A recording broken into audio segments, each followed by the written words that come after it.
몰딩이 전체 면적을 따져봤을 때는 굉장히 적은 비중인데 사실은 집의 전반적인 수준을 좌우하는 큰 요소 중에 하나거든요. 왜냐하면 이 몰딩의 형식에 따라서 공사 범위도 달라지고 심지어 마감재도 바뀔 수 있습니다.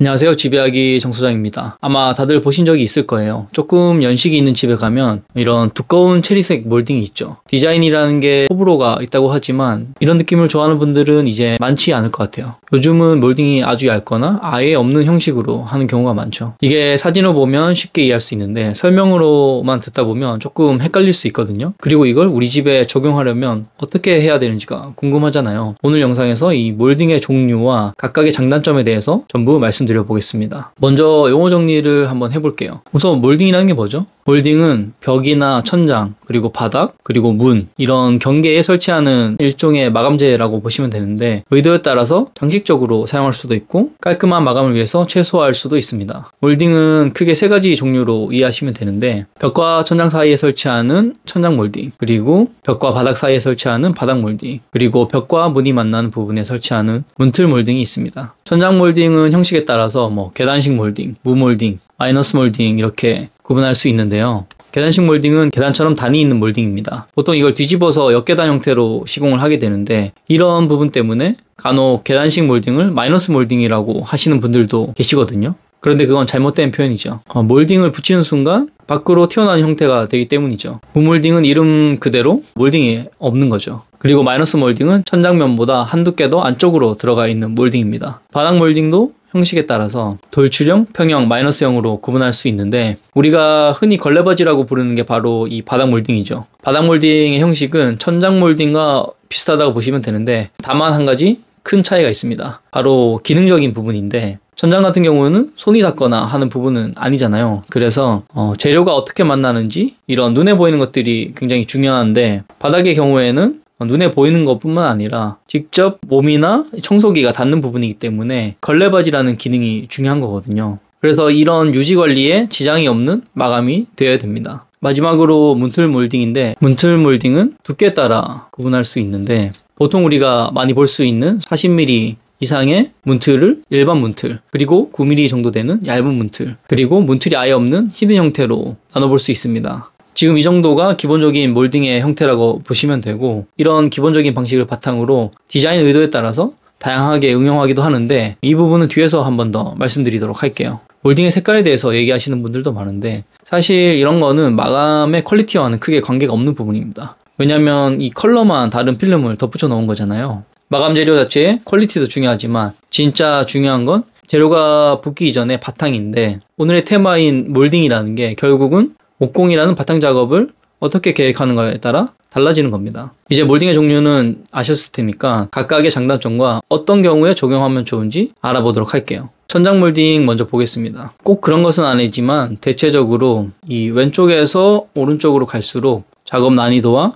비용이 높아진다고 보시면 될 것 같아요. 우선 계단식 몰딩 같은 경우는 기존 천장과 벽체를 손대지 않고 몰딩만 교체해주는 방식으로 진행하게 되는데요. 그러다 보니 아무래도 이 비용이 저렴한 편입니다. 그리고 도배 마감을 할 때 이 도배지를 올려 태우는 방식으로 시공하기 때문에 마감도 상대적으로 쉬운 편이죠. 단점은 딱 하나죠. 아무래도 눈에 띈다는 겁니다. 최근에는 대부분 얇은 화이트 계열의 계단식 몰딩을 쓰기 때문에 예전보다는 훨씬 덜하지만 그래도 어쩔 수 없이 이런 것들이 보이는 거죠. 그래서 이런 걸 아예 없애는 게 바로 무몰딩입니다. 무몰딩 도배 마감의 경우에는 두 가지 방법이 있는데 하나는 목공 작업을 통해서 전체 벽면을 한번 잡아주고 그 위에다가 도배를 하는 방법이고 다른 하나는 기존 콘크리트 벽에 도배지가 붙는 부분에 퍼티 작업을 하고 그 후에 도배하는 방법입니다. 이때 기본 전제는 기존 천장의 상태가 양호하다던가 아니면 새로 시공을 해서 벽체와의 간격이 없어야 한다는 겁니다. 기본적으로 도배라는 게 작업자의 숙련도에 따라서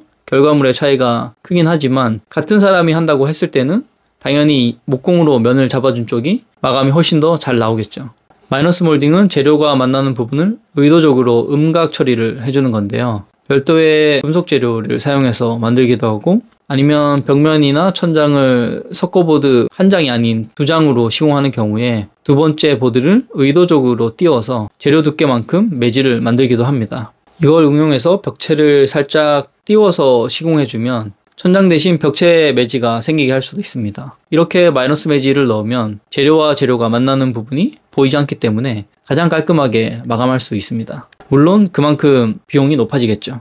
다음은 바닥 몰딩입니다. 우리나라에서 벽체 마감으로 가장 많이 쓰는 재료가 바로 도배인데요. 이 도배 마감을 할 때 천장이 만나는 부분은 무몰딩 시공을 많이 하지만 바닥은 여전히 걸레바지를 시공하는 경우가 많습니다. 걸레바지 하면 가장 먼저 떠오르는 게 바로 이렇게 생긴 돌출형 걸레바지죠. 별도의 목공 작업이 없이 기존 벽체에다가 바로 시공하고 도배 마감을 할 수 있어서 비용적인 측면에서 그만큼 장점이 있죠. 그런데 이게 돌출되어 있다 보니까 그 위에 먼지가 쌓인다는 단점이 있습니다. 다음은 평형 걸레바지인데 일반적인 주공간보다는 상업 공간이나 호텔 객실 같은 곳에 가면 많이 볼 수 있는 방식입니다. 벽체와 걸레바지가 1대1로 되어 있죠. 그래서 1대1 걸레바지라고 부르기도 하는데 사실 걸레바지가 들어간 게 아니라 걸레바지의 두께만큼 벽체가 튀어나온 거죠. 그래서 먼지가 쌓이거나 하는 문제에서는 조금 더 자유롭습니다. 여기에서 한두 개만큼 더 밀어 넣으면 마이너스형 걸레바지가 됩니다. 마이너스형 걸레바지는 금속 형태로 나오기도 하고 현장에서 목공 작업을 통해 만들어주기도 하는데 가장 깔끔하면서도 고급스러운 형식입니다. 그런데 이런 생각이 드실 거예요. 어차피 목공 작업을 할 거면 다 이렇게 마이너스 형태로 하면 될 텐데 왜 이렇게 못할까? 바로 바닥의 수평 때문입니다. 우리가 보기에는 이 벽이나 바닥이 딱 수직 수평이 맞잖아요. 그런데 실제 현장에서 레이저를 띄워서 확인해 보면 바닥이 평평하지가 않아요. 차이가 많이 나는 곳들은 같은 방 안에서도 20-30mm씩 차이가 납니다. 마이너스형 걸레바지를 쓸 때는 대부분 이 매지 라인을 얇게 주기 때문에 바닥에서 몇 mm씩 차이가 나면 그 차이가 바로 시각적으로 느껴지게 되거든요. 그래서 조금 더 디테일에 예민한 곳들은 수평 몰타를 사용해서 조금씩 차이 나는 바닥의 단차를 잡아줍니다.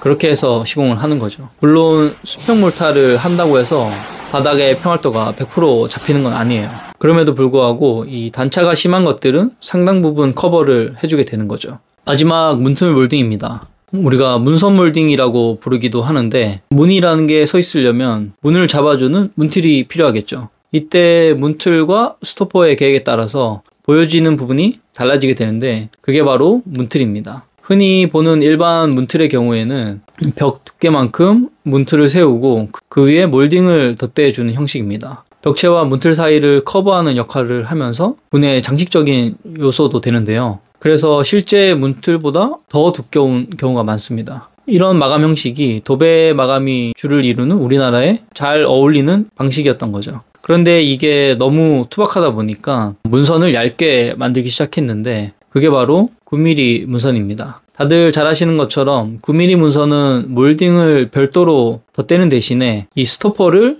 길게 뽑아준 거죠. 그래서 스토퍼 자체의 두께가 곧 문선이 되는 방식입니다. 그리고 간결한 매지 라인만 보이는 히든형이 있죠. 히든형의 경우에는 벽체 마감이 스토퍼가 되는 방식이죠. 개념이 조금 어려울 수 있는데요. 간단하게 정리하자면 전면에서 보이는 문틀과 스토퍼가 벽체 마감에 의해서 전부 가려지게 된 거죠.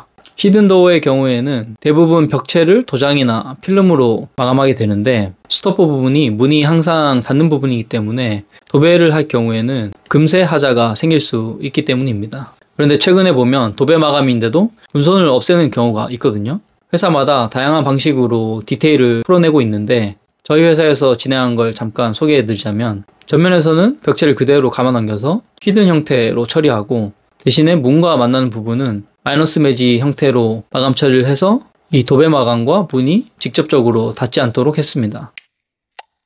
인테리어의 마감 수준을 판단하는 요소는 여러 가지가 있겠지만 결국은 재료와 재료가 만나는 부분을 어떻게 처리하느냐에 따라서 결정된다고 생각하거든요. 그래서 집이 어느 정도 수준으로 인테리어 되어 있는지는 몰딩만 봐도 알 수 있는 거죠. 인테리어를 준비하시는 분들 중에 내가 어떻게 하고 싶다는 이미지를 수집하는 분들이 계시잖아요. 그런 분들은 찾아놓은 이미지를 한번 쭉 보시면서 그 사진 속에서 몰딩이 어떻게 적용되어 있는지를 보시면 아마 도움이 되실 겁니다. 오늘 영상이 도움되셨다면 구독, 좋아요, 알림 설정 부탁드립니다. 앞으로도 인테리어에 도움이 되는 영상으로 찾아뵙도록 하겠습니다. 궁금한 점 있으시면 댓글 남겨주세요. 그럼 또 만나요. 안녕.